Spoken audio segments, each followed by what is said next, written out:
You're listening to REIA Radio, the nationally trusted name in real estate investing.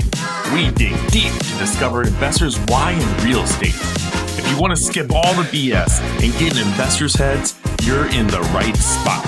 Be one of the thousands to check out REIARadio.com.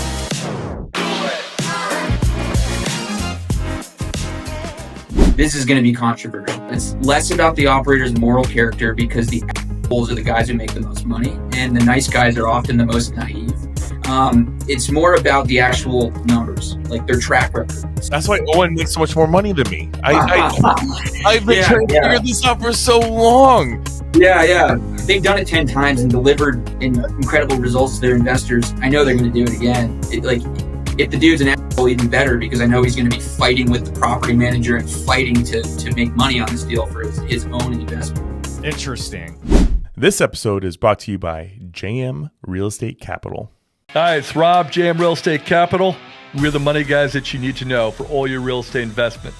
Talk to us. We can do what your local bank can't or won't do. We don't have millions, we have trillions with a T to lend. 844 we close, or go online, jmrecapital.com. That's jmrecapital.com. JM Real Estate Capital, smart solutions for the real estate investor. Welcome to REIA Radio, episode 191 with Elijah Brown. I don't know why you insist on doing that every time. Because it's been 4 years and nothing's changed, man. Oh, God. Elijah, what's up, man? Thanks for joining the podcast today. Thanks so much for having me on. Yeah, appreciate it. Hey, so I have to ask you, this is one thing that popped up when I was doing a little bit of research on you, light stalking. Did you or did you not live in a van at one point?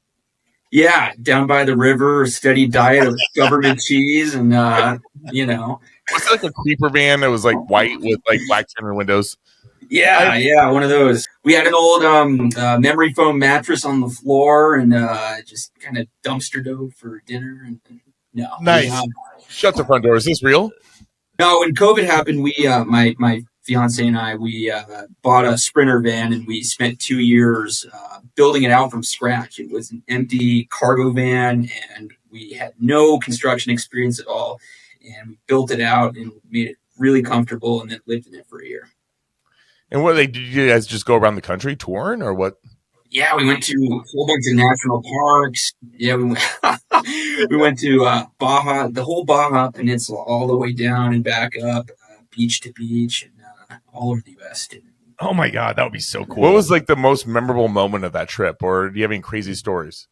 It was great. The whole thing was awesome. It was funny because I had to fly from Cabo all the way to Salt Lake to go to the Best Ever conference. I met Matt Faircloth there, and then he wanted to do kind of a podcast thing. So I flew back and took some video of working on the beach, and that was really funny. But we had an interview with Matt. He's a great guy. Yeah, he's awesome. He was one of my big inspirations. I read his book Raising Private Capital like 8 years ago or so, and kind of changed the way I was thinking about scaling my business. And he really kind of just helped me with my capital raising, which is awesome. Matt's a big lover of old fashions.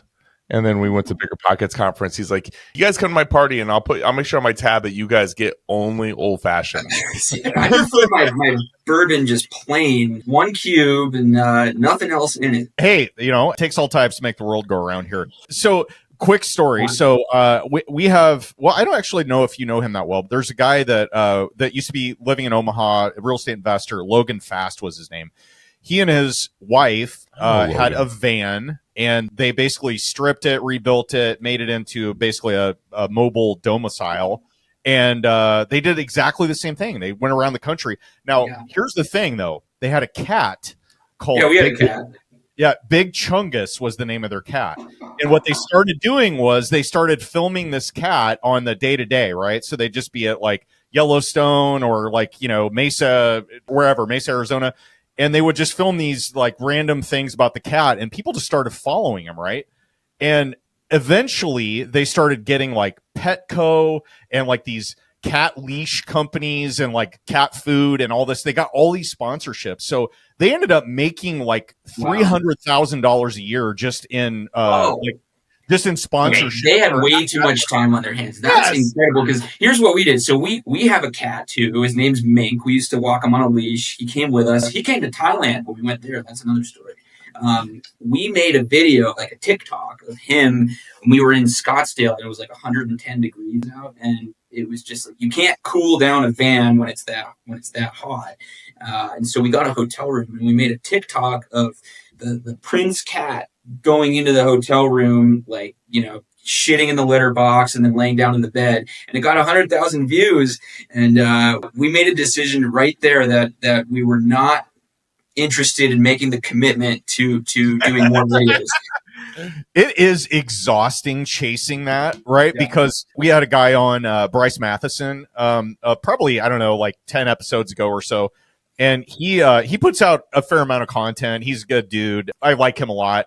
And he made this one clip where he said, it was basically like a shot of him, a video shot of him while he's just working on his computer. And he's like, whenever I'm working really hard all day, I always like to remember who I'm doing all of this for. And then he like, it was a dramatic reach over to grab a picture frame, and he looks at it and he like, you know, softly puts his fingers on it, and it just says IRS on it. So like all of his money's going to the IRS basically. It went viral. So he had like 1 million hits on it or whatever. And then now he's just like trying to recreate, you know, he's chasing the dragon like your first heroin hit, you know. So I don't know if he's going to keep doing that or not. It'd be nice one if our clips went viral like that. Would. Content is exhausting. I don't know how people do it. Yeah, I mean, I can barely get a LinkedIn post out 3 times a week. It's brutal. So you guys mentioned the Big Chungus. Did I ever tell you that my kids nicknamed me Big Chungus? Yes, you did. And then for Father's Day, they gave me a cigar lighter and then had it engraved Big Chungus on it. I think they were telling you to hit the gym or something. Oh man. So okay, so living in a van for a while. How did the story start with you, though? So I noticed that it looked like you went to USC, correct? Back in the day in college, and then you now have grown into something pretty incredible when it comes to real estate investing, and basically you kind of like leveled up way faster than a whole bunch of people that are in the same space have ever done or will ever do. So I want to dig into that. But when you were going to college and you got a, you know, business admin degree, did you know what the hell you wanted to do with your life at that time? Like, where was your mindset at when you're 22 or whatever and you're getting ready to graduate? Did you know? So I was like all the other white Jewish kids at USC, wanted to do investment banking, right? It's kind of just the thing you do. You get a job at Goldman or JP Morgan or whatever. You do their two-year analyst program and you bounce to private equity. So I was kind of trying to go through that recruitment pipeline, also knowing that that's like the most miserable lifestyle possible. And I was watching a ton of YouTube videos, and I'm a schemer. I like to, you know, figure out like money-making schemes and stuff like that. I actually found some weird arbitrage opportunity in the currency markets and built a robot to exploit it. And I made a whole bunch of money while I was in college, which was cool. But that opportunity closed up, and I couldn't find another one. And so I got back on YouTube to find my next scheme. Okay, wait, can you explain that real quick? Because you just glazed over that, and I'm sitting here. Yeah. So when you are buying like foreign currency pairs and you hold them overnight, you either have to pay interest if you're buying, or if you're shorting, you know, you get paid interest. It's an IOU note, so overnight lending. And so you can essentially buy currencies from one broker and pay interest overnight, and then you can short currencies with a different broker and get paid, and the difference would be your profit. So it's essentially just like it's an arbitrage opportunity with interest rates. My business partner in my flipping business traded interest rate products on the Chicago Board of Trade for about 14 years before we got together. So he was one of those guys that had 6 monitors at any given time, right? I remember the very first time I went to his office and we were just like sitting down talking about starting this flipping business. And then he's got like all these windows open all the time. And he's just like, you know, like this. And it was like continuous partial attention. Like I could get like 10% of his attention. And Yeah. I'm just like, dude, how do you live like this? This is exhausting for me to even watch you. I don't understand how you can just operate all day long like this. Yeah, that's horrible because you're just like tick by tick, like waiting for the stocks and stuff. Like I didn't want to do that because that is just like anxiety central. So I was looking for arbitrage where I could set it and forget it. It was like kind of neutral because you're not taking any kind of market risk with those positions, and you just have kind of an automated robot doing it all day, and you check in every once in a while, and you have error codes set up. But that opportunity, they don't last because then the big guys come in and they exploit it, and those opportunities go away. And I didn't really have the resources to find another one. Like I dabbled in trying to be a day trader for a little while, just like a lot of people that are entrepreneurs. We all did that, right? Yeah. And I realized that like I'm dumb money. Like that's the Main Street is dumb money, right? That's what Wall Street calls us. But I remember trying to do that, and I would like do well on a couple, and I was like, oh yeah, I'm really smart. And then like dumping penny stocks. Yeah. Yes, exactly. And so it's easy to get your own echo chamber. Like, exactly what you're doing. I got this figured out. And then you're like, no, I don't know what I'm doing at all. What is your opinion now on what's going on with the capital markets as technology and AI have entered and accelerated so fast? Do you think you could operate in that world now? Or like, how does even a person... No, I'm too dumb. That's why I got into real estate. You're going to fit right in. Only idiots do real estate, right. is what you just said right there. Yeah. Right. It's funny. All the smart guys, they end up getting their like big prestigious jobs out of their Ivy League schools because they're too smart, and so they end up working for the man for 40 years and not starting their own thing. It's the dumb guys who are going to go take a crazy amount of risk to like try to start their own business. And it's because it's irrational. Or you start a tech company and they put everything into it. You're completely poor for a year or two, and then you just hit the big dollars. The moonshot. Yeah. So how do you all right, so you worked for a firm for a few years as an investment analyst, right? Did I get that part? Yeah, right? I worked for a REIT for 4 years. Some of that was on an asset management team, and then some of that was also managing a leasing team. Okay, and then what was your next move? Yeah, after that, I was on my own. So you said, I'm out. I learned what I needed to learn. I'm gonna basically go out on my own, hang my own shingle. At that point, I had already built up my portfolio. I started buying rental properties in college, using money from friends and family. And then when I got to work, I got all my coworkers to start investing in my deals. So I was buying and flipping these small apartment buildings the whole time during those 4 years. And then I was ready to just do it on my own full time. What age are you at this point? Let's see. So like 26. Okay. Yeah. So you're at 26. You're buying and flipping apartment buildings already. Yeah, at 26, I hit my first $1 million and decided I'm done. I'm not going to be working anymore unless it's for myself. And then went full time into building Goldhawk. Okay, so Goldhawk Capital. What's your elevator speech for describing what Goldhawk Capital is? Yeah, so we make direct investments into apartment deals, anywhere between $500,000 and $3 million per check. Those are like cream of the crop deals because we look at a ton of deals every year, 50 to 100 deals a month, actually, that we review. And then we also maintain a lot of relationships with family offices and institutions. And so we'll also make referrals to those investors and see if we can bring a JV partner or a co-GP or pref equity into the deal and make a fee that way. How are you analyzing 50 to 100 deals? Do you have a system put together? Yes. Is your team that big, or what's that look like? First of all, you gotta build relationships with the operators to get them to send you the deals. So that's the hardest part. And did that by shaking the booty on LinkedIn for the last few years. And then maintaining an email list, and literally every month I'll email all the operators and say, you working on any deals? We're writing checks. And so they'll send us their deals. The first stop is my manager of investments, Chelsea, who I think you guys are also connected with. And essentially her role is to do all the intake, requesting the documents. So we need an underwriting model, a pitch deck, we need broker's OM, the appraisal, the T12, the rent roll, all the documents you would need. She goes and enters 75 to 100 data points into an Airtable deal. So we use Airtable to look at all of our deals. She'll go and create a new deal, add all those metrics in there, and then push it along to my queue to do a first review. So she's doing a bunch of those every day. That's her full-time job every day, is just intake of deals and putting them into our Airtable. I then do a first pass and say, okay, based on like the most important 5 things, is it worth doing a deeper dive on? And so I'll kind of skim the deal and say, just from like a gut check, does this deal make sense for us to do more due diligence on? And if that's the case, I will forward it to our analyst, Jaden, who's also a manager of investments within the organization. And he is, a trained multifamily underwriter analyst.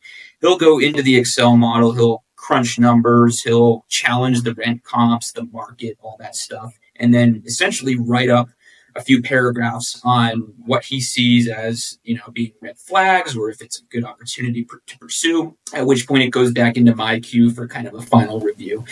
And we'll also be communicating with the operator this whole time to answer questions that we need. And only about 5% of the deals make it to that stage. And then 0.5% of the deals we end up writing direct checks for.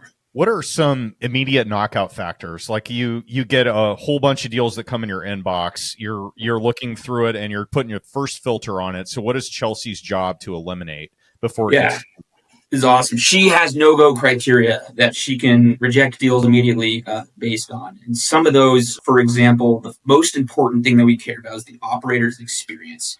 How many times have they taken a deal full cycle, sold it, and delivered a strong return that is in line with their projections? And so that number for us is at least 5. So if they haven't done the thing at least 5 times, we want to keep in touch with them. We want to maintain the relationship, and we will occasionally make a rare exception if it's a really good deal. Maybe they only have 4 full cycles, and we'll pair them up with a co-GP to try to get the deal done. But typically we're not engaging with any operators unless they've done the thing at least 5 times. And that's like the most important thing that we look for. Okay. So the first knockout factor is experience in how many deals you've done full cycle. What are some others? Yeah, so the more I do this, the simpler it gets. I used to be all like, let me like calculate 15 different things and then like have like a heat map, and it's not that difficult. It's real estate. It comes down to basis, going in yield, so like your positive leverage, your stabilized yield, so like what does the cash flow look like after you've done all the things you promised. And honestly, that's it. The return rate's great. Those will all come if the other things are there. We have minimums for what we want to look for in terms of IRRs and equity multiples and stuff, but we really just focus on the fundamentals and the basics in the beginning. The purchase price, the cash flow, the stabilized cash flow. In a lot of your content that's out there, it looks like you are a Sunbelt fan. Is that still fair to say? Yes. So for our direct checks, we have a very specific buy box, and we really like Sunbelt markets. We have a lot of deals in Texas, Arizona, Florida, Georgia, Carolinas. We like the red Sunbelt states. I'll put it that way. We're starting to think about getting into markets like Kansas City, Oklahoma City. Ohio's getting really popular. Omaha. So we're thinking about it. Yeah. Yeah. Okay. So if I'm an operator, so I get a multifamily deal that I am interested in pursuing. I'm going to GP it. I'm going to raise capital. At what point do you enter the picture in this? As soon as possible. As soon as you're under LOI, before you even have a formalized contract. Once your deal's locked up, I want to know about it to give me the most amount of time possible to arrange an equity solution for you. We'll take a look at the deal and we'll ask you first, like, are you willing to take pref equity, which is essentially unsecured debt position, because that's the easiest thing to raise money for. There are so many family offices and institutions right now offering pref equity investments, so it's the lowest hanging fruit. If not, then we'll try to arrange a JV partner to come in and take 90% or 95% of your equity, or a co-GP who can partner with you to raise the rest of the capital. And at the same time, we're looking at it from our own perspective, like, do we want to make an investment here? Do we want to be that co-GP or that JV partner, or just a glorified LP, passive investor with, preferred terms? So we want to know about the deal as soon as possible so we get first look and we have as much time as possible to raise the money. Okay, so in your day-to-day, how much time are you spending talking with operators versus capital raising versus underwriting? So I used to do all of it. And so now luckily I brought in 2 people to do most of the underwriting portion for me. So they're doing the deal reviews, the due diligence, the underwriting, which is fantastic. They're also handling about half of the operator phone calls and relationships because they have to ask questions about the deals. I'm still spending quite a bit of time, building relationships with new operators that come into my ecosystem. They want to pitch me a deal, but they're not willing to do that unless they get on the phone with me. They're always demanding a phone call before they send us documents. And so I'm the guy who has to jump on those calls. We spend a lot of time and we prioritize time speaking with capital sources. So these are, high net worth folks, family offices, institutions that can actually write checks for these deals. So for me, it's 50-50, but I've got a team handling most of the underwriting. I do want to call out something here. So I'm 50. I assume you're a lot less than that based on when you went to college and so forth. And do you ever just kind of check yourself and be like, it's easy to get caught up in the day-to-day and kind of like doing your own operations and you're like, I know what I know and I go along, but like, I do want to call out, like, this is not a normal thing, what you're describing. At least with a lot of the people that I know and we've interviewed and so forth, like a lot of people don't operate with, the capital markets background, the, putting deals together, fund of funds, which I want to talk about that with you as well, and underwriting the way you do it. Where do you get your information that you are able to do the things that you're doing? From my side of the table, it feels like I'm like a failure and an imposter and a fraud and have not done enough and really haven't gotten myself to the point where I can feel good about myself. It's like constant guilt and anxiety about having not done enough. And that is, that's mental illness.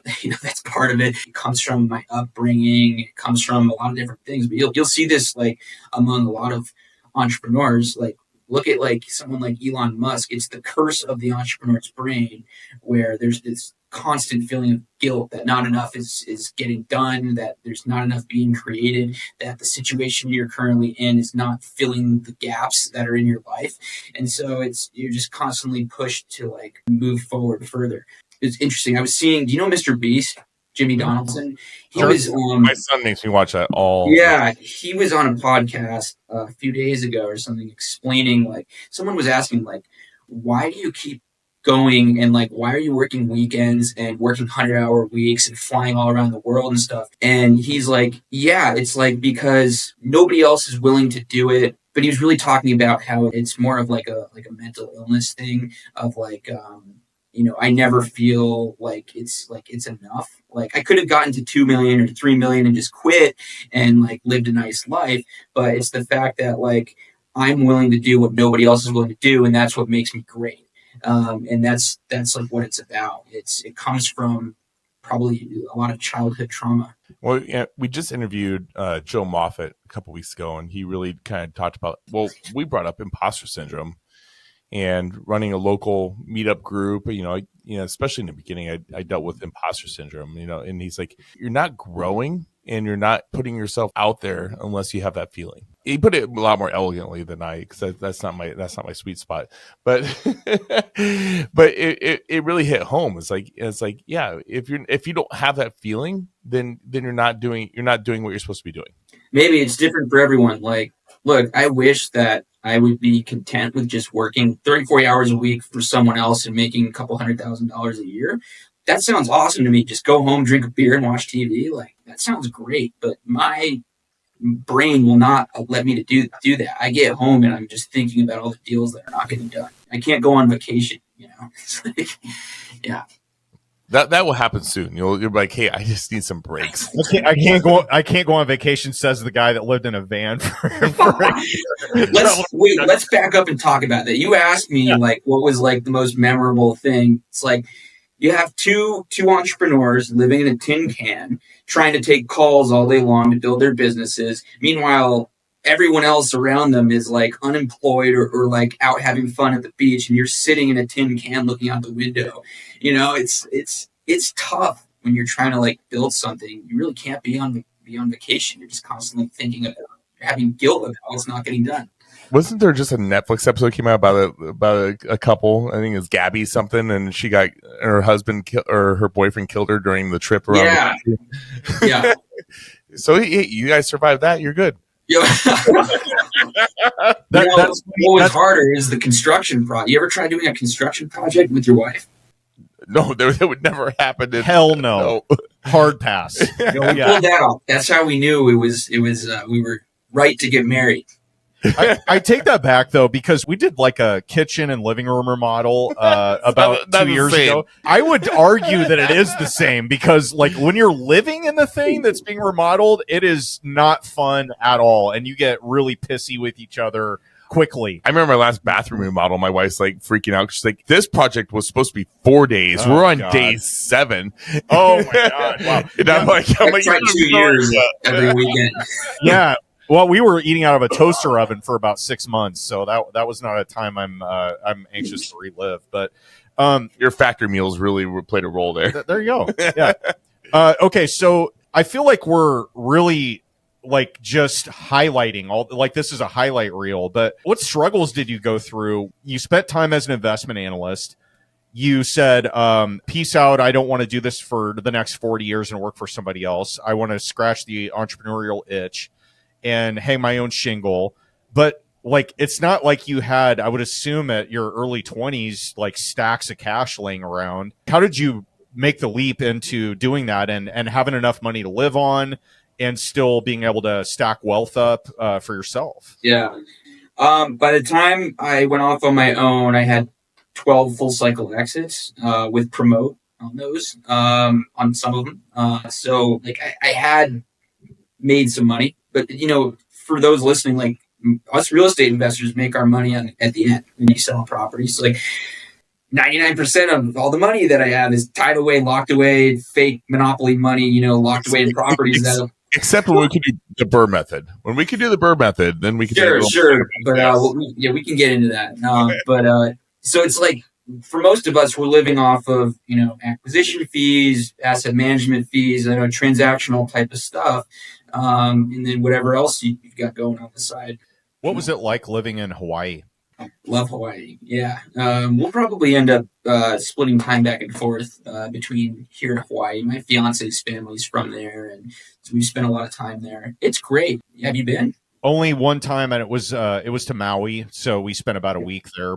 What I remember about it is, and this is probably 15 years ago, I remember it being crazy expensive. Still is. And, yeah, and it was way too short because, you know, coming from the middle of the U.S.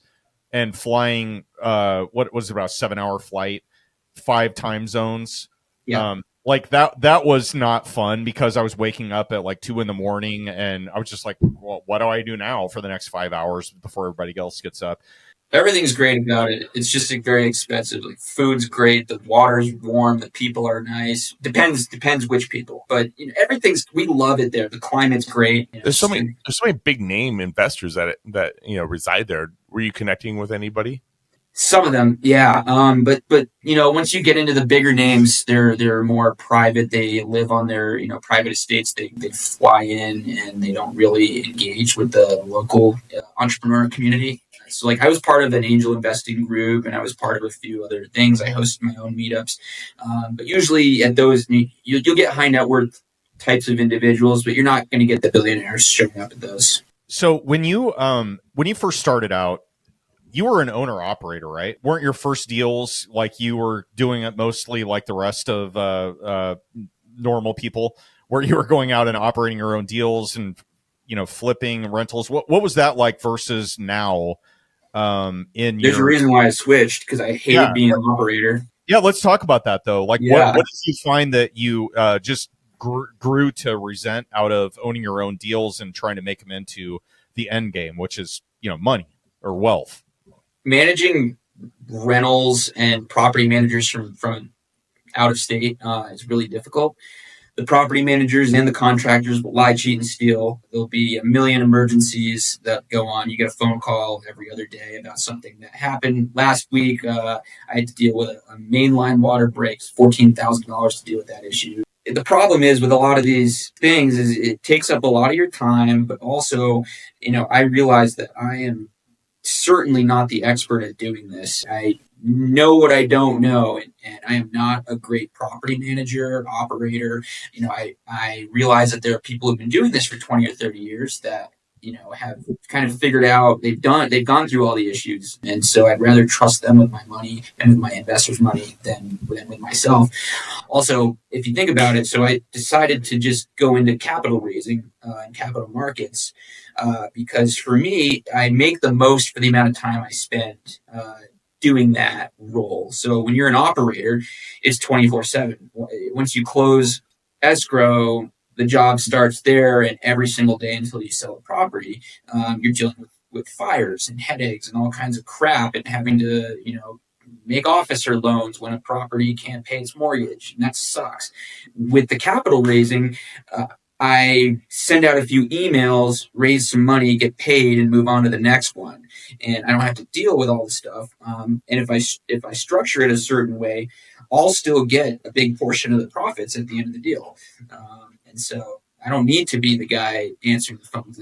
When you were going through the process of kind of learning that you hated operating, how did you bridge the gap between that and becoming the guy that ends up taking other people's money and matching it up with deals? It just seems what I'm trying to do here is kind of like illuminate the steps that you took to be where you're at now, and highlight, like, is this achievable for people that are just real estate investors, they're buying single family rentals and they're just operating in a sphere that they know? Like, how do you get from that point to where you're operating, where you're not having to deal with a lot of the day-to-day struggles? So it started off on every single deal that I ever did, I brought in investors.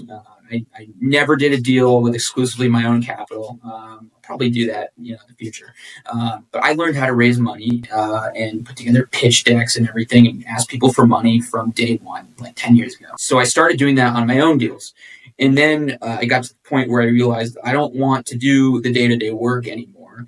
I'd rather just focus on what I'm good at, which is the putting together the underwriting, the pitch deck, and raise money for other people's deals who are a lot more experienced than I am at operations.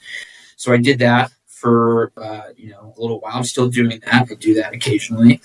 And then from there, I realized, okay, instead of taking, $20 or $30, $50,000 checks and having to herd cats and deal with all of that with investors who are not at the institutional level, it would be so much easier if I could just make relationships with the ultra wealthy and family offices and the institutions and get them to write one check, make my fee that way, and get out and be done with it, rather than having to put in a ton of effort for every single retail capital raise. But it's only been in the last 8 months or so where I've been going after the larger equity placement types of transactions. For the last 3 years, I've really just been working with accredited and a select number of non-accredited investors that I have relationships with to fund these deals. Okay. You were an investment analyst. You worked for a REIT. You underwrote deals. You looked at a lot of real estate transactions that were going on. You kind of learned the game. You got your foot in the water, learned the lay of the land, and said, I think I get it. I'm going to go out on my own. And were you able to leverage some of those pre-existing relationships with family offices and other? No. That's at a completely different level. They're dealing with publicly traded company. They're raising their money from Wall Street and with selling stock and bonds and stuff. That's where they're getting their capital from.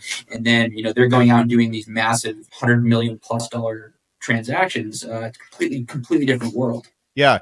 No. Okay. So let's do this. So I'm trying to be you. I'm starting out. I think I have my feet under me. I've underwritten a bunch of deals. I understand how operating a multifamily project works. I can tell what's good, what's bad.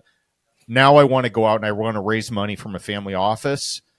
What does that call look like? What have you found that, like, when you first started doing that and just hitting the phones or, setting meetings with these people, what did you start out doing that you found taught you some things along the way to be more effective and being able to like have a higher close percentage with raising that capital? Yeah, it's a really good question. So you can't just call these people unless you either have a crazy good track record, like crazy big track record. And like I said, like I only have 12 full cycle exits. It's just like not enough to be speaking with these people. 29 years old. Like I don't have enough experience.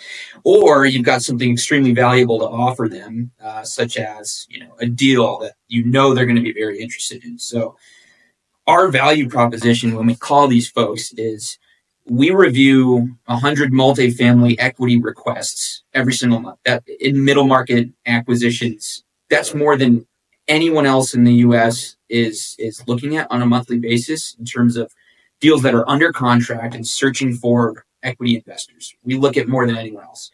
And so we have the deal flow to be able to conduct due diligence and serve up only the top 1% of those to you and give you a priority to make an investment in that deal. And by the way, we only work with operators who have extensive track records and where we've already vetted all the financials and did all the work for you with the due diligence. So that's really valuable to these guys. They don't have the time or the staff to be going through 100 deals a month. They don't even have the relationships to do that. And so we're essentially bird dogging opportunities for them, and they like that. Let's actually take a step back and kind of go 101 level here. How would you describe what a family office actually is to a lay person? Yeah, it's a white guy with $100 million. So is it where you have a family, whether it's one person's responsible for a huge amount of wealth creation, or it's the family in total have, maybe they were oil people or cattle farmers or something like that, where they just have a crap ton of money and they're like, this is just sitting in dead equity right now. We don't know what to do with it. Is that more or less how a family office operates, and then they hire somebody to manage their money for them? And yeah, all jokes aside, there's a lot of different shades of family office. Usually, I see it starting like over $100 million, and at that point, it's just like one dude with his wealth that he accumulated. He's out there managing it, and he's deciding what to put it into. I'd say like you could call that a family office. Some call that just ultra high net worth investor. But typically, where it like becomes like office, you get into like the couple hundred, 500, maybe even $1 billion, and they actually have a staff, like an analyst and people on their team that are helping the family manage that money. And a lot of times there are multiple families combined into multi-family offices. Don't get that confused, multi-family properties. But you'll get like, a guy with $100 million will team up with 4 other guys who have $100 million in net worth and assets or whatever. And they'll get together and they'll form an office, and together they'll hire some staff and go out and do deals. It's really all kinds of different shades. You could have some guy who just owns a bunch of farms, like you're talking about, and he's got all his money tied up in his business and in his land. And, he has some folks that he brings in to help him either, create liquidity out of those assets, and then they need to decide where to invest it. There's a lot of different stuff. I'd say anything that's in between just like a guy with less than, or a girl, and anyone with less than like 100 million that's just on their own, and like an institution that is like not just one person's or one family's or a few families' money. It's like they actually have investors behind the firm. That's more institutional. You're talking about $1 billion and more at that level. I'd say anything in between. It's a lot of between. How many meetings do you think it takes on average? If you had to look at all your conversations you had with capital raising, how many do you think it takes to get to a point where you are able to get a commitment? 4 to 5. Yep. We do a lot of work to build trust on the front end before we even get on the phone. We have, emails. We provide our access to our deals. Anytime a deal comes up that meets someone's buy box, we'll send them an email. And a lot of times we've made like 3 or 4 touch points, and maybe even a few on LinkedIn as well, before we even get on the phone with the person. So there's like 3 or 4 touch points. Then we get on the phone, make a relationship. Then it takes, pitching them 3 or 4 deals. Each one, we might get on the phone for. So Yeah, it's not just right away.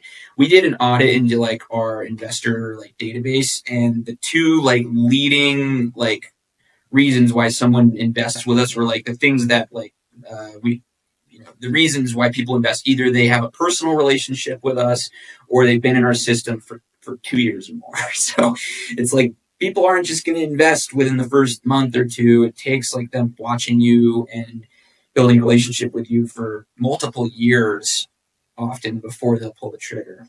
Makes sense. I mean, you have somebody writing a check as large as what you're talking about. They're not going to be like, oh yeah, here's $20 for the Girl Scout cookies. I mean, you're talking about a lot of money with zeros on it.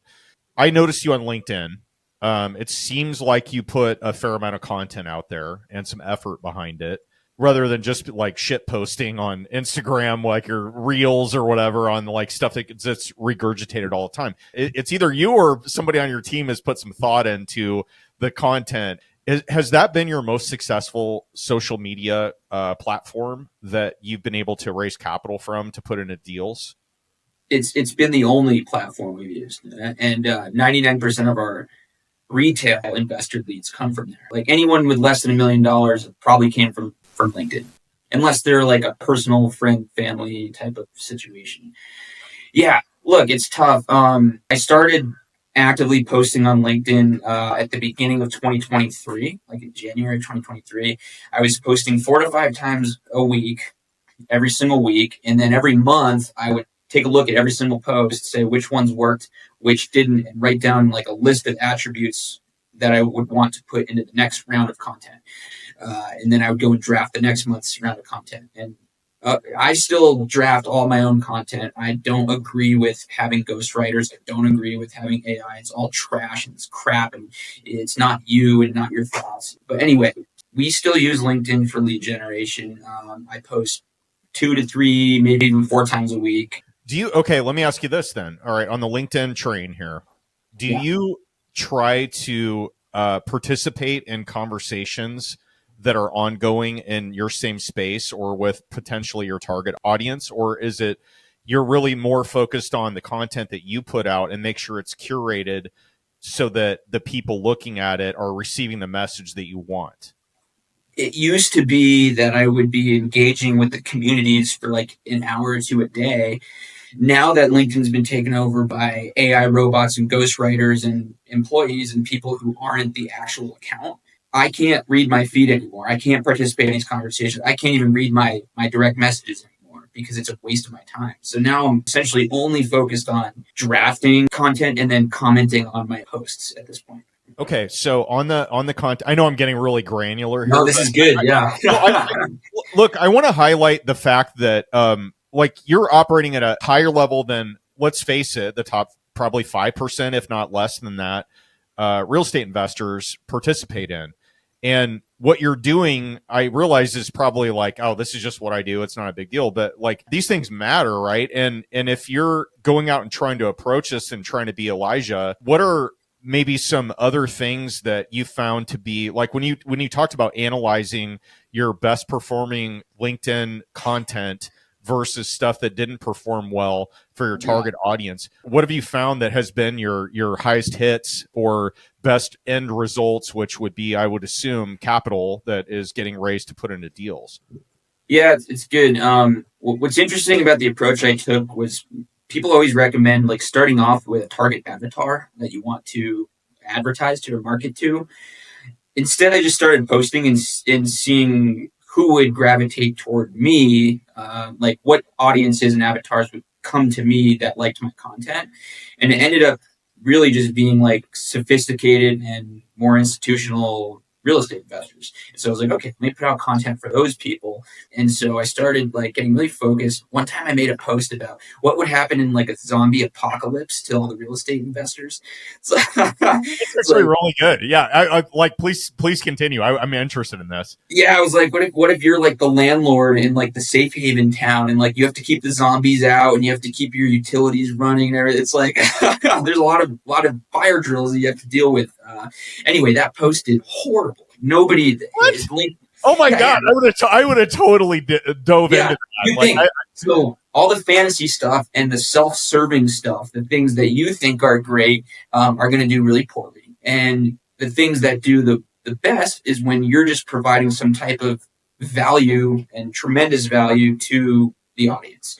So what do I mean by that? Like, for one of my posts that did really well, it was like talking about all the crap that went wrong on a deal so that others can learn a lesson from it. And then I started doing lead magnets. So I would put together like an Excel model that I use, or put together, a list of like, I have 71 red flags to look for in a multifamily deal. And that's something that an investor would want to know. So they're willing to trade their email address for downloading that PDF. Those are the things that do the best. My top performing posts it's an LP calculator, which is just like a Google Sheets, like one pager, where you can go and plug in some deal metrics and see if it's a good deal or not. Like that did really well. We got a ton of leads from that. And then, what was the other one? Like 71 red flags did well. I have a top 7 metrics to look for in a real estate deal. That did well. Providing something tangible, something of value does really, really well. Also, fear and hate does really well. Like, if you can trigger someone's, like, it's kind of like the mainstream news media, where it's like, if you can get someone pissed off, that does really well.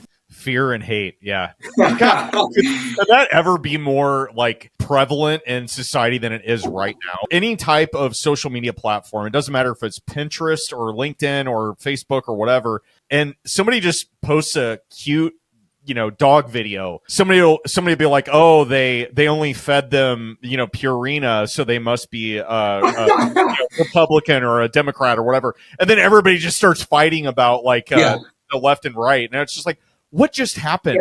Yeah. On a real estate thing, like, for example, like, if you just post this, like, I got effed on this real estate deal, here's what I missed, or something like that, then everybody's like, oh, I don't want to miss that, because, like, I don't want to get effed either. So, like, stuff like that. Yeah. So, like, if it bleeds, it leads, right? So, it's so unfortunate that we've gotten to that point, though, where you have to have like a crazy clickbaity headline to be able to have eyeballs on you. No, this is great. So I'm looking at Elijah Brown, and what do you see for yourself if you're looking at yourself in the next, say, 10, 15 years? Like, do you have some big, hairy, audacious goal that you're looking to crush? Or are you like, you know what, I like what I do, and I'm just going to build this company and grow and continue? What's that look like for you? The trajectory of what I'm currently working on in this business is a boutique real estate investment bank that's also tech enabled. By that, what I mean is we're using like online platforms, automated due diligence, different AI stuff, and different methods for like equity brokerage. So the traditional route, which we do, and what everyone else does, is for 20 years you build up relationships, and then when there's an opportunity, you give someone a phone call, and you send them a personal email, or you meet up in Jackson Hole and go skiing and tell them about the deal. That's like the traditional way that it's done. And I think there are more efficient ways to do stuff. I think there are more efficient ways to conduct due diligence and underwriting on deals, to the point where we can receive a deal and have a yes or no within like 20 seconds. So I think that's kind of like the way that we're moving. And so it's kind of just what we're doing now, but on a much larger scale. So expanding from just multifamily into other asset classes, other types of private equity, small business acquisitions, stuff like that. But really providing all the services to the operators, like the underwriting, the pitch deck creation, the capital raising, the whole transaction management, similar to what an investment bank would do for a transaction. So that's kind of the trajectory of where we're going. I would also like to have my own discretionary investment fund. So right now we're doing deal by deal with our direct investments. I would like to put $100 million in a bank account and go play with it, because I'm seeing the best deals and I know that I can allocate that money into the absolute best opportunities in the U.S. So that's a goal as well. In the vein of the Sun Belt, which we talked about earlier, is kind of an area you are are experienced in operating in, you tend to like it. So I'm thinking about this living in, it was 9 below zero when I woke up today in Omaha. And I was thinking like the Sun Belt would be a really nice place to be right now. When you look at, it sucks. Yeah, I'm sure. When you look at operating or putting a deal together in, say, the Midwest, somewhere far north, general kind of like outliers where operating expenses, and what I'm thinking of in my head is, here we have extreme weather conditions. We have extreme hot and humidity in the summer, and then we have frigid cold in the winter. So the infrastructure in a building and its parking lot and everything else goes through a lot of stress. Yeah. So you have CapEx expenses that are going to be a lot more common in Midwest states that experience extreme temperature changes. Like, let's say it's Phoenix or somewhere in Arizona, which I think you've done some deals there, right? Yeah. I know that operating expenses are kind of a line item, but why only the Sun Belt, or why do you prefer the Sun Belt versus other states that may have a lower cost of living, but there's other things to consider about it? Maybe you could talk about that. Yeah, I have a few thoughts on it. And I think, like, before we even get to climate and weather and stuff like that, political climate is probably even more important. So, like, we're really only interested in the red states. We want areas where they're landlord friendly. It's not going to take 9 freaking months to evict someone who's not paying rent. We don't want rent control, all kinds of like basic things like that. We want the government to essentially screw up our deal, permitting and all kinds of stuff like that. So that's one thing. And then when it comes to like climate, like you mentioned, there's a lot of issues when there's really cold temperatures or a lot of moisture and stuff. And so like the warmer, drier places like Arizona and Texas and stuff, like those are just great because you have less insurance perils that are happening. And so, your insurance cost is lower, your repairs and maintenance is theoretically lower. And of course it never is. We found it was interesting. So we did a lot of deals in Florida. Obviously we had crushed on insurance cost on some of those, but Florida is an interesting example because it's such a high growth place, but now people are kind of hesitant because of all the natural disasters and stuff. So now we're starting to think, maybe we don't want to buy as many properties, right along the coast there, right after we buy something in Miami and Houston. So, we're thinking about that type of stuff. But yeah, I think like you go up to a place like Minnesota or some of those like northern places, and it's like you have extreme temperatures, which cause pipes to burst and Owen knows everything about that. HVAC issues, all kinds of crap. And then on top of that, you're dealing with a liberal government that's gonna put in rent control, and they're not gonna let you kick someone out because the temperature's too cold, and there's just a lot of issues. Getting a permit could take 6 months just to do anything. So, it kind of boxes you into a very specific number of cities. And I'm not saying those are like the best places to invest. Obviously, like a lot of people are investing in like primary Sunbelt red state markets right now. And that creates opportunity in the rest of the country because there's less investors going there. And so it just depends how you look at it. If you're going to go to like a less desirable area in like a tertiary market, that's a great opportunity to have crazy good cash flow. Maybe you'll get 12 to 15% cash on cash in those places and hold it for 10 to 15 years. That's a great strategy, but it doesn't really work for the private equity syndication model of let's flip in 5 years. Yeah, no, that makes sense. With all the crazy weather that has affected every part of the country, it's kind of been a game changer. And like you mentioned, insurance, property taxes aren't going down anywhere. And your fixed operating expenses are wreaking havoc on a lot of pro formas that were underwritten a couple of years ago. How do you approach staying abreast of what's going on from a legislation and operating expenses like what we're talking about, property taxes, insurance? Is there any type of feed or any like quick tips that you might have where you're like, oh, you know what, we've typically operated in Texas and Arizona, but now legislation just came out where they're enacting rent control in Phoenix and Tempe and like all this isn't happening, but I'm just giving this as an example. How do you stay on top of all this stuff when you're operating on a really wide swath of geography? what's awesome about the position that we're in is that we have really experienced boots on the ground operators in all of these markets that we can get information from. So like when I'm reviewing a deal, let's say in Omaha or whatever, and I'm talking to the sponsor there, I will bring up all those questions. I'll review their reports, their CoStar report, all the market research, their rent comps. Like I'll go through all the line items and stuff, and I'll ask them from their experience, because they've been there for 20 years, what they think about this stuff.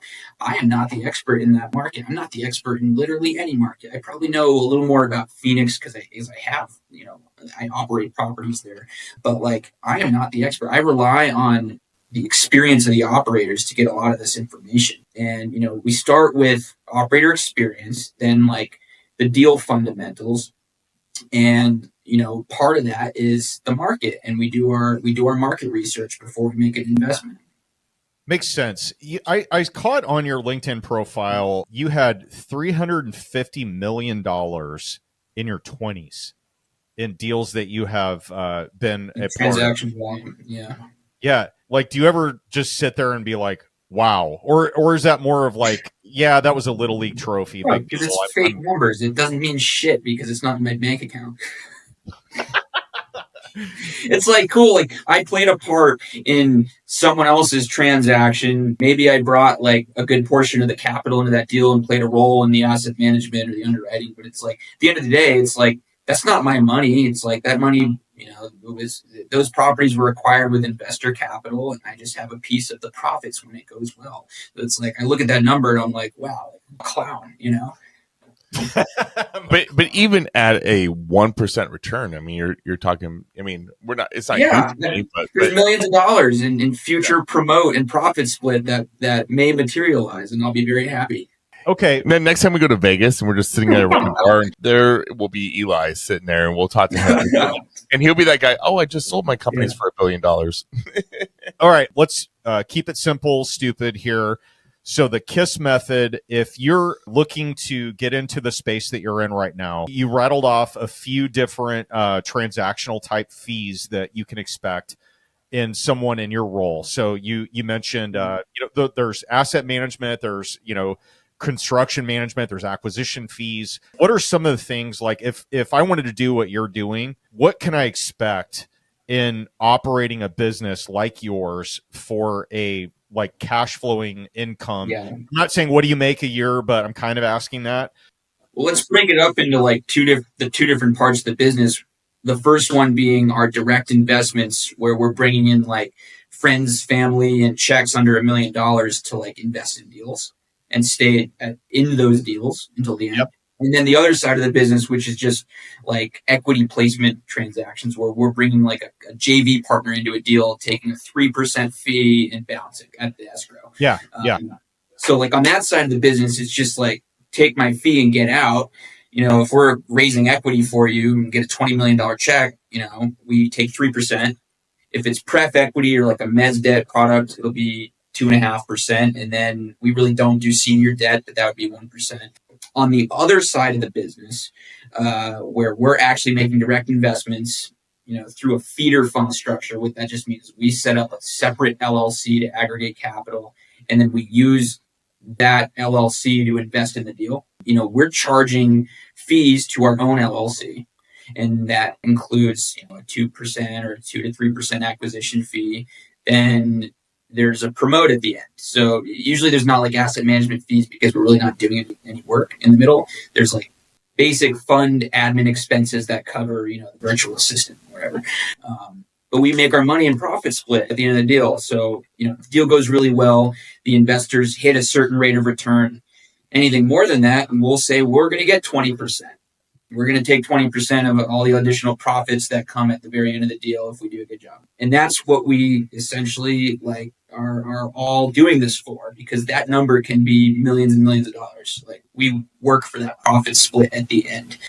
Just to give you an idea, I want to answer your question directly because I know I'm kind of skipping around it. On a typical direct investment deal where we're like raising capital, I put my own money into these deals, is how I invest my own money. We're typically making in total anywhere between like 15 and 20% of the capital raised in fees. 2% of that is on the front end from the acquisition fee, and the rest comes at the end in the form of a profit split. So that's just to give you an idea. If I raise $1 million, I'm going to make somewhere around $200,000 on that deal within the 5-year hold period or whatever. Now, when you guys hired a company and you kind of do something similar to this for your hard money lending company, so like we didn't hire them. I've prospecting. Yeah, we've had conversations with that. So how does this compare? Like as far as just a general discussion, is it the same? Yeah. So Elijah, what Ted's talking about is, so I operate it's about a $25 million hard money lending business, mostly around the Midwest, although we can do 45 states. This is not a pitch, by the way, but we had talked with some firms that do capital raising for debt funds. And one firm that approached us, I spent some time with, and they talked about basically, you give us your bogey. So let's say it's $25 million. Like, we want to double in size this year. So we want to go from 25 to 50 million. And if they're going to raise 25 million, they would have what they call a 2% success fee. So that's due at the back end of the deal. When they raise the capital, you're going to owe them basically 2% of the whole capital stack. So that's going to be $500,000. We'd owe them for raising 25 million. And in the front end of that, with all the work they're doing to meet with family offices, wealthy individuals, put together their pitch decks on our behalf and all that, they wanted a retainer for, I believe it was $10,000 a month is what they were going to charge. And that was, we don't do that shit. We just do the closing fee. Yeah, we're non-exclusive. You do have to sign an agreement with us if we're going to go raise money for you, just to prevent circumvention and also to agree to the fees on when we close. But we only get paid at the close of escrow. We get our one-time fee. We don't require anything up front, mostly because, we haven't been around that long. I haven't been doing this that long. Like, I'd say maybe ask me in 5 years and say I've done, 30, 40 of these transactions. Yeah, I'm going to want you to send me $50,000 non-refundable, and I'll go raise the money because I can guarantee that I can raise that money. And that was our whole hesitation with that model was okay, we're giving you a retainer at $10,000 a month or whatever. We're not like a huge operation, obviously. 25 million's that sounds like a big number, but it's we're a small hard money lending operation. We've got 4 owners and 2 employees. It's not like that big of a deal. And we're trying to double in size. Big deal for us, not a big deal for Wall Street. And so we said, okay, well, what if you don't perform on that? And there were a lot of those type of back and forth questions. And then they had the success fee on the back end, which I'm totally fine with. Like, that you should earn your commission on the back end if you execute on the business plan that we put together, where you say, I'm going to do what you want us to do, and you do it. Of course we're going to pay. But I was like, what if you don't? Like, it's not a contingency. It's like a retainer plus contingency. So that's why we were kind of like, we didn't commit. Yeah. So I think where Ted's going with this indirectly, I don't know why, but do you ever do anything for other types of? I was hoping Eli would show us what a pitch looks like to try to get a company like yours. No, do you ever do anything for debt funds, or is it all equity plays?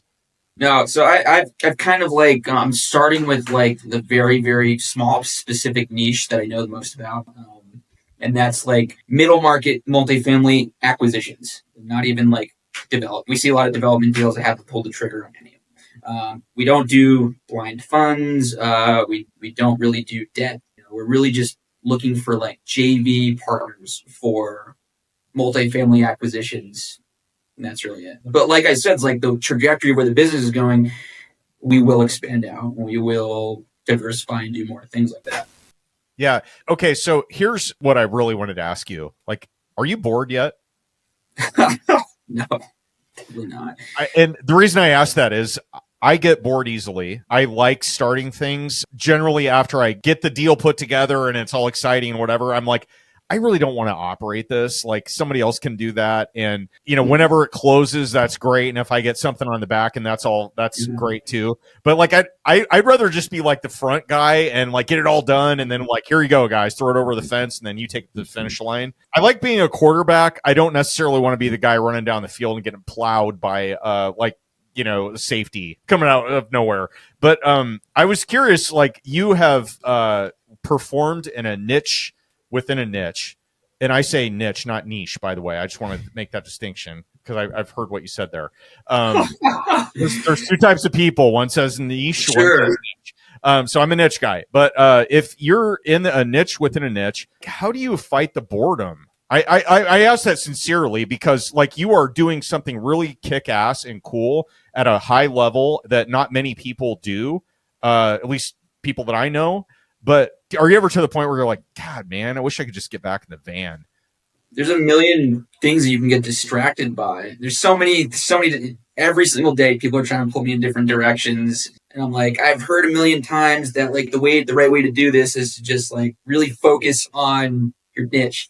let that become ultra successful and then start to diversify into like other things. So like I just have to remember that. The thing is like this doesn't get boring because it's like every transaction, every deal is different, it has its own challenges, and we're not staying in and being involved in the deal after it closes. So it's just like a short sprint, but you're doing like 50 short sprints at a time. If I go pull up my pitch pipeline tracker of like all the potential transactions we have going on, like I see it's like, oh, like I have the potential to make $10 million this month if I just close every single one of these. But like the reality is that you close one for every 50.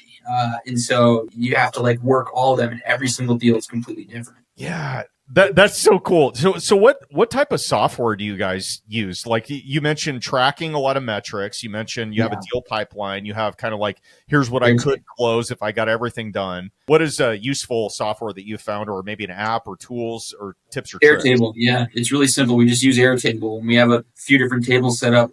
One table is for like deals coming in and going through a deal selection pipeline.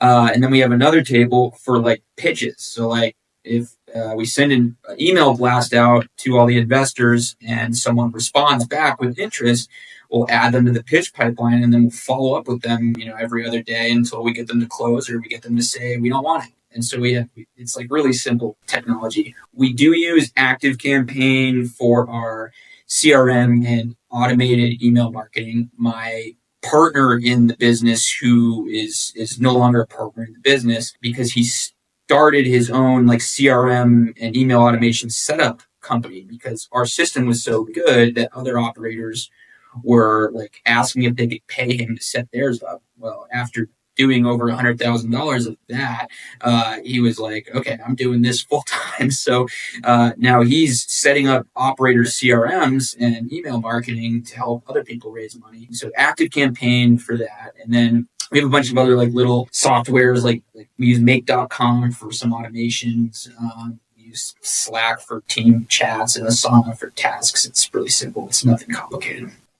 Now, you've mentioned there's Michael, there's Chelsea. Any other key members on your team as part of your operation? So the CRM guy, Dave, he still works on contract with the relationships that he had built while we were working together.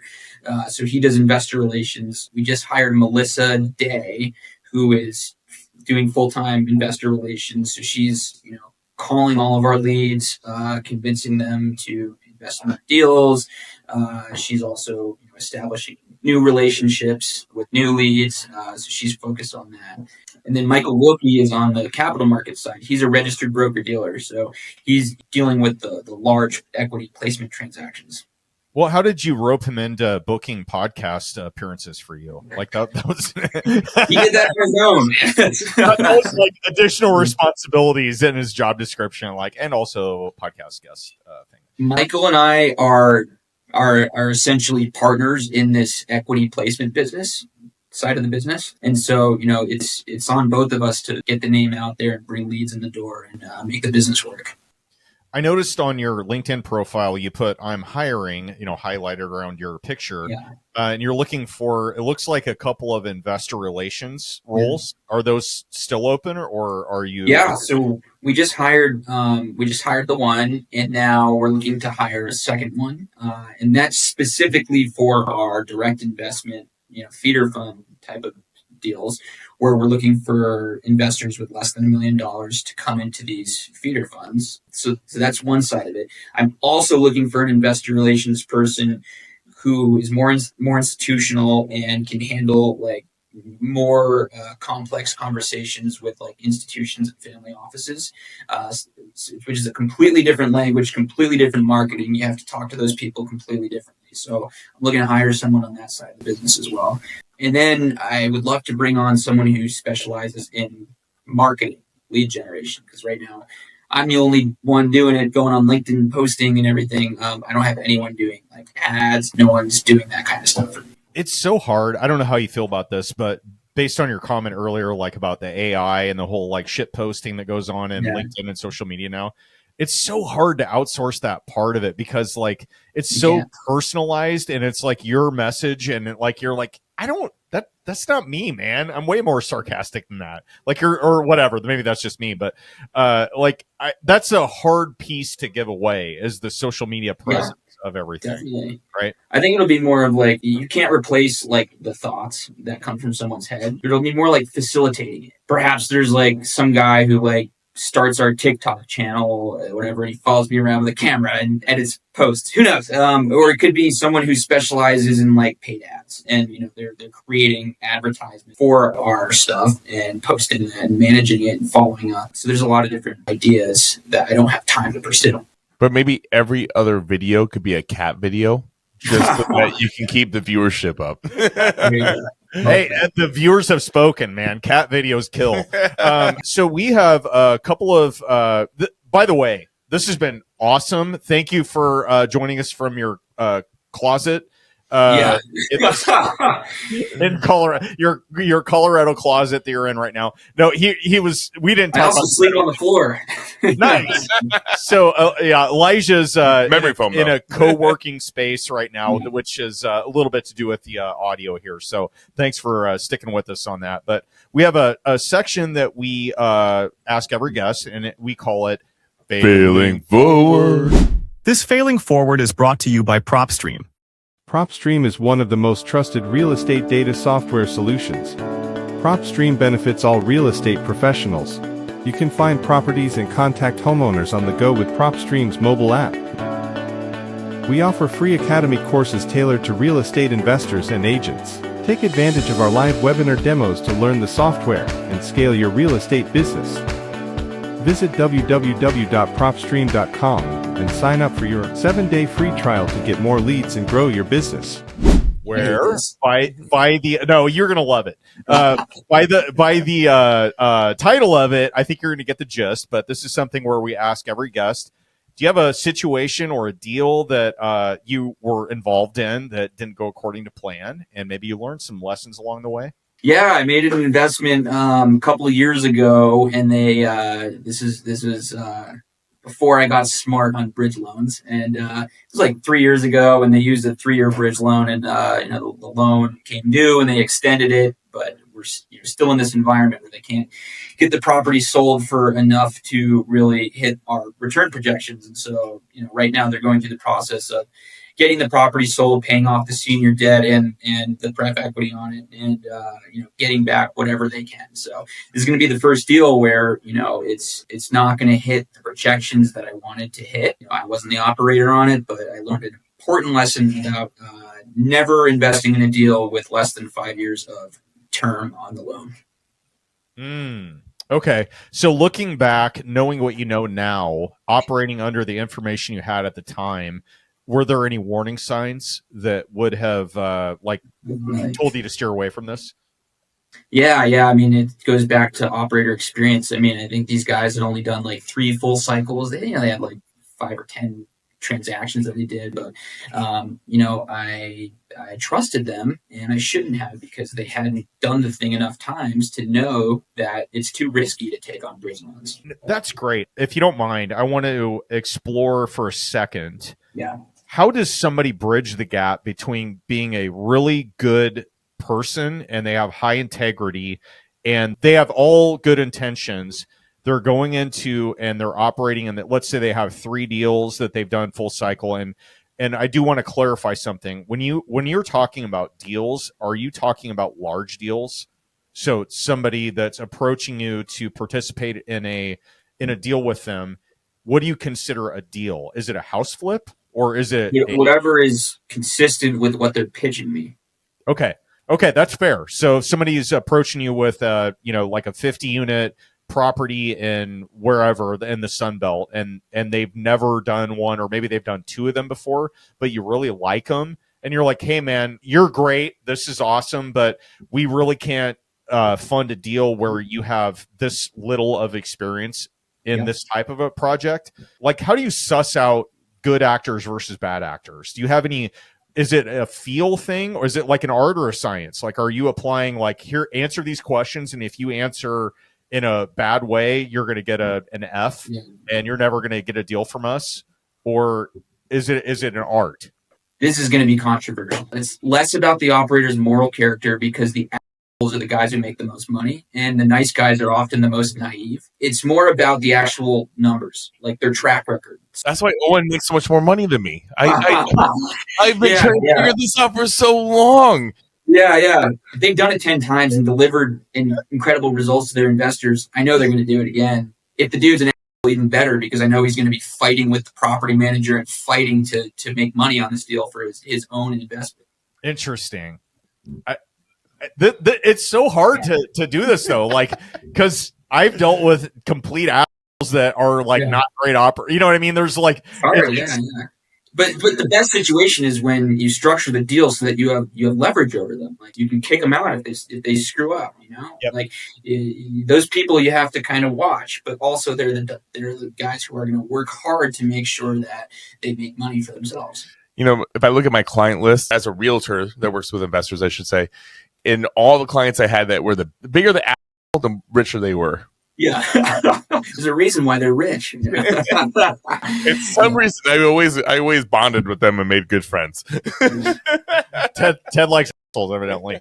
Okay. That was great, by the way. And thank you for sharing all of the, like, I like what we did here with talking about the high level and then breaking it down into like actionable steps and what somebody could do to bridge the gap between starting out and getting to a point where they're on your radar as a potential operator.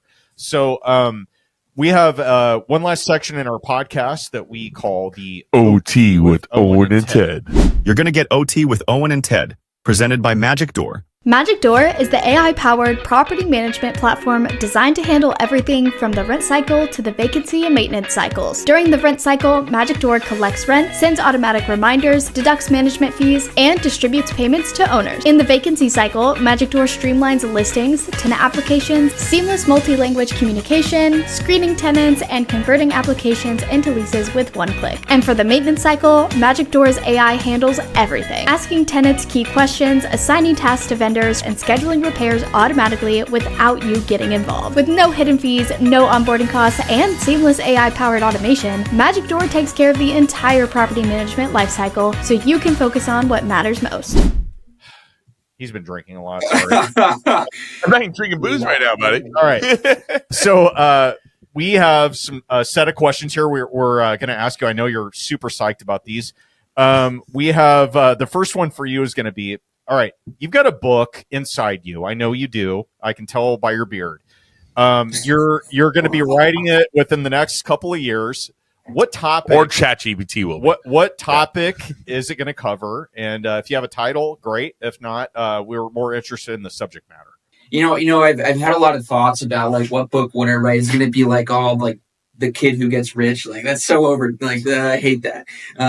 Or like a real estate specific thing. It's so overdone. So honestly, I think it would be more of just like my personal story of like dealing with bullshit in my childhood and how I used that and why that influenced the decisions that I made up until now and the crap that I'm still dealing with and that other entrepreneurs deal with. There's such like a halo or like a people romanticize the whole like starting a business and getting rich and working hard, but they don't realize that it comes at a crazy big cost to your mental health and your time and your relationships and stuff. And I think I would probably write about that and how it's not all it's cracked up to be, and that it's okay to like do something else.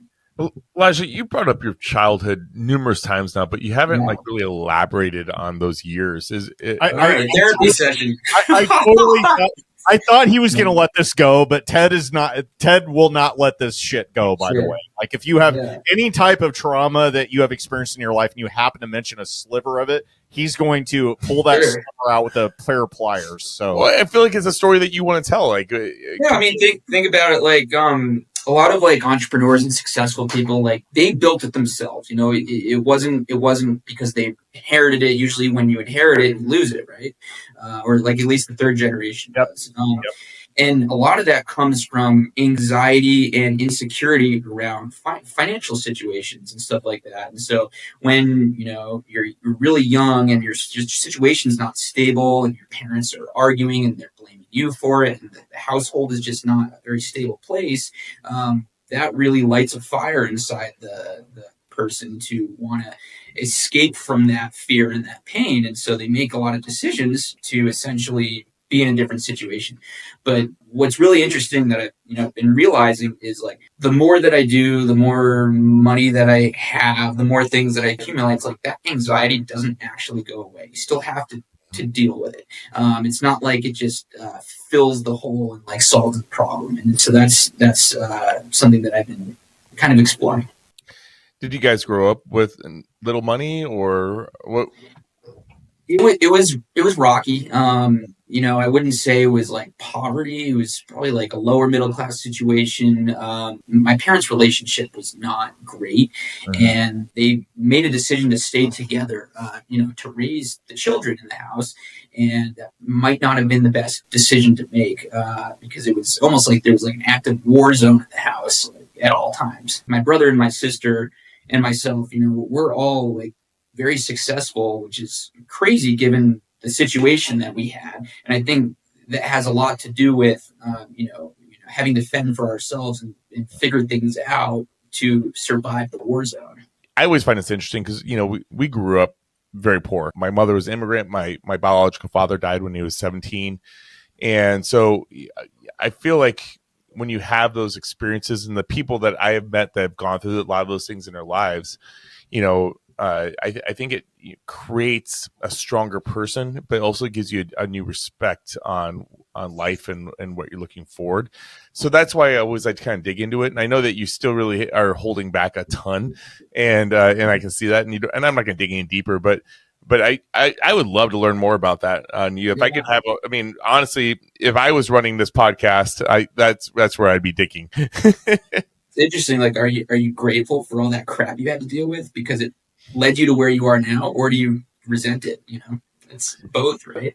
Yeah. It weighs heavy on both sides. There's aspects of my life that I would never take back, and it wasn't that I had a bad parent life. It was just a different life than the people that are around me.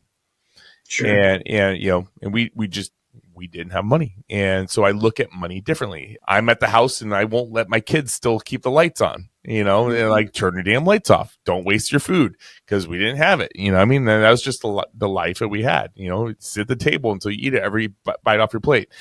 There's certain things that just stick with you, some of it's just being a cheap ass, but I definitely think it forms you. And I love hearing the stories of the people that are super successful that have had those challenges in life. There's something about generational trauma though too. Like you have people that went through both world wars, right? They were in the Great Depression and things like that, where you did not have things. I've talked about this before, but like my grandmother on my dad's side was a hoarder, and we didn't know it. We didn't know it for years. Like my grandfather died, and then she, from 60 to her mid 80s, she lived alone in a like big farmhouse, and like generally was reclusive and didn't have friends and that kind of thing. But she was just, she was a little different. We try to go visit her, and she'd be like, "Oh, I have this going on, and you guys can't come in. Like, I'm just getting ready to leave." And there was always excuses, and we're like, "Okay, fine." I was a kid. I didn't know. And it turned out she didn't have working plumbing in her bathroom, so she was. This was an extreme traumatic experience for her. I didn't understand this at the time, but it was like, what happened there to cause that? And peeling back the layers of childhood trauma and generational trauma. There's so much shit that we're absorbing that you don't even realize. You're walking around on the day to day and you're just operating with your normal operating system, your brain, and realizing that there's like a whole bunch of damage that you're not dealing with, right? And so that's why it's so unfortunate now too. It's like, you know, I think therapy and just talking to people and that kind of thing. Yeah, is marijuana. Yeah, and marijuana, and there you go. Coming from Elijah from Colorado. Yeah, exactly. Also, yeah, we'll get off the REIA Radio therapy here, but that's a real thing. I mean, you don't know somebody's story until you start asking those type of questions, and then I appreciate you sharing that, because it's like, you know, everybody has a different hand they're dealt, and by all appearances, you would seem to be like, oh, this guy went to USC. He's, you know, he lived in Hawaii. He lived in a van because he wanted to, not because he had to. And like, he's working for, you know, like he's doing all these cool things and he's an entrepreneur, and like people could be quick to judge on that. But like, you have a story, man. And that's, you know, that's what we try to do, is kind of tell the whole story here. So I appreciate you sharing that. I appreciate the opportunity. Yeah. Thank you. Now we know why Owen never lets us in the house at his house, because there's no working plumbing. Okay. So, Elijah, we're on your podcast. It can be real estate or it can be whatever you want. Yeah. You can interview anyone in the world today, preferably living. Who is it, and what topic do you want to cover, or what question do you want to ask? Man, real estate podcasts are so overdone. Thanks. Appreciate that. Hey, we like 5 stars. I'm kidding. No, you guys do it good because you have like all the nice equipment and high quality. It sounds good and it looks good. I apologize for not having my nice camera here. Don't worry. We did this out of a bedroom of one of our apartments for the first couple years. We've leveled up. Let's see. Okay, Steve-O from Jackass. Shut up. So here's a story. We were in the van in Oklahoma, and we pull into a rest stop, and Steve-O's tour bus and trailer just happens to be right in front of where we parked, and like, no shit. No, look, Steve-O jumps out with his dog, starts walking across the parking lot to get the subway, sees our van, and is like, cool van. So he walks over and starts talking to me. I'm on the phone with my attorney dealing with some shit show at a property. And I'm like, I'll call you back. Steve-O's at the door. So I hang up the phone and roll down the window and had a little conversation with Steve-O. And he's like, I like your van. I was like, thanks. You want to invest in an apartment? You want to invest in an apartment complex? Anyway, he had to go because the dog was barking and he had to get his subway. But I would want to have a long conversation with Steve-O and then end the conversation with getting him to be a JV on one of the deals. Is there any tour buses that you ever jumped on, or? Nope. Yeah. We're going to the next question. Yeah. I can tell you want to really grab on this. Okay, next question for you, Elijah. All right, we all have people that affect us in positive ways in our life, right? So they could be a formal mentorship, it could be an informal one. You could be your high school gym coach, not in a creepy way. And do you have somebody like that if they're catching this episode, you'd like to say thank you to them, or give them a shout out and tell them what they did for you in your life? Yeah. Okay. One of my coworkers from the REIT that I worked at kind of took me under his wing, showed me how to do underwriting, kind of taught me all the Excel tricks, and showed me what a strong work ethic looks like, and also kind of taught me a lot about like the institutional world of capital and transactions and stuff like that. His name's Greg Broncazio. So Greg, if you're listening to this, he's also an investor in the deal also. Yeah. Awesome. It's a sad, gloomy day. The skies are gray. You've passed. It's your funeral. You can have anybody in the world deliver your eulogy. Yeah. Who do you hope it is? Oh, what do you hope they say about you? And what legacy do you hope you've left behind? So I was thinking either Morgan Freeman, but playing God. Because how funny would that be? This isn't the first time this has been brought up. Yes. So I saw him in a diner in New Jersey this one time. So in a previous life, I was a drummer in a band. I played professionally. This is before I joined the Army and went to school. This sounds made up. I didn't know about the Army. I didn't know about the band. This sounds made up. We need another 2 hours to go through it. So I walked into a diner and I saw this guy looked exactly like Morgan Freeman. I walked up to him like, "Are you Morgan Freeman?" And he said yes. So we took a photo, and then I found out later that it wasn't him. But I've always wanted to meet him and see him play God. And I think at my funeral would be the best place. Although I'd probably have the funeral before I die, so that I could be there for it. God and Bruce Almighty? Yeah. Okay. That's what he's talking about. Yeah. Yes. Yeah. And then the other one is Steve Harvey, the Family Feud guy. I saw him. He gave a really inspirational speech at one of those stupid Grant Cardone events. And he was talking about like God gave you a gift, and his whole thing was that if it doesn't matter what you decide to pursue, if you could be a painter or a haircut barber or whatever, as long as you're the best one in the business doing it, you can make a lot of money. And that kind of resonated. So I'd want him to stand up there and kind of talk about that passion and how I was trying to essentially do that within my niche. So what legacy are you going to leave behind? You got the niche. You like that one? Yeah. What legacy? I don't care about that. Like once I die, I'm dead. Just shoot my ashes out of a cannon. Just dedicate a park bench to me and make sure it lasts forever. It doesn't once I'm dead, it doesn't matter. Now, Eli, when you have kids, I'm gonna spend all my money before I die so that they get nothing. The day you have kids, I'm gonna re-ask that question. Your answer is gonna change. I'm gonna put it into a generation skipping trust so that they get nothing. Take that, Ted. All right, Elijah, this has been great. Thank you for spending all this time with us. How can our listeners support you? Obviously, you're on LinkedIn. You got any other things that you're wanting some participation in from people that want to reach out to you? Yeah, so two things. If you're family office investor or an institutional investor, you're writing checks over $1 million for deals, check out our Airtable with all the vetted opportunities on there. It's free access. It's at dealhawk.us. So just go to that URL.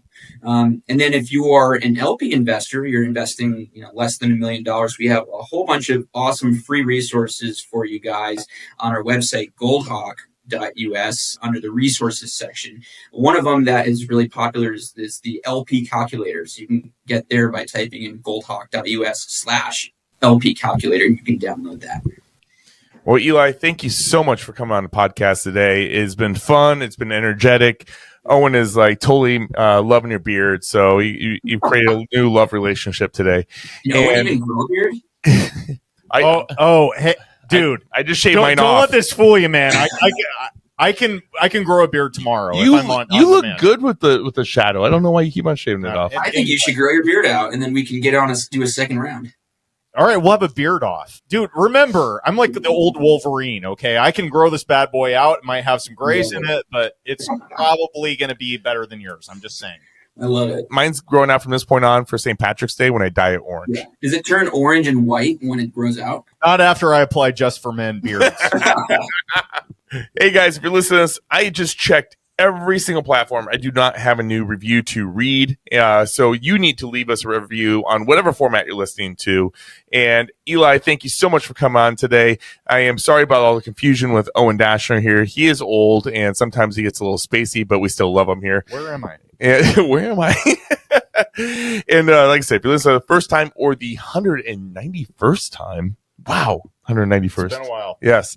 Please leave us a 5-star review in whatever format. And the best gift you can give us is sharing us with somebody that would get something out of today's podcast. But with that, Owen Dashner, will you sign us off? On behalf of REIA Radio, Ted Kosh and Aiden Bear, I'm Owen Dashner, and you've been listening to Elijah, The Riches Are in the Niches, Brown, signing off.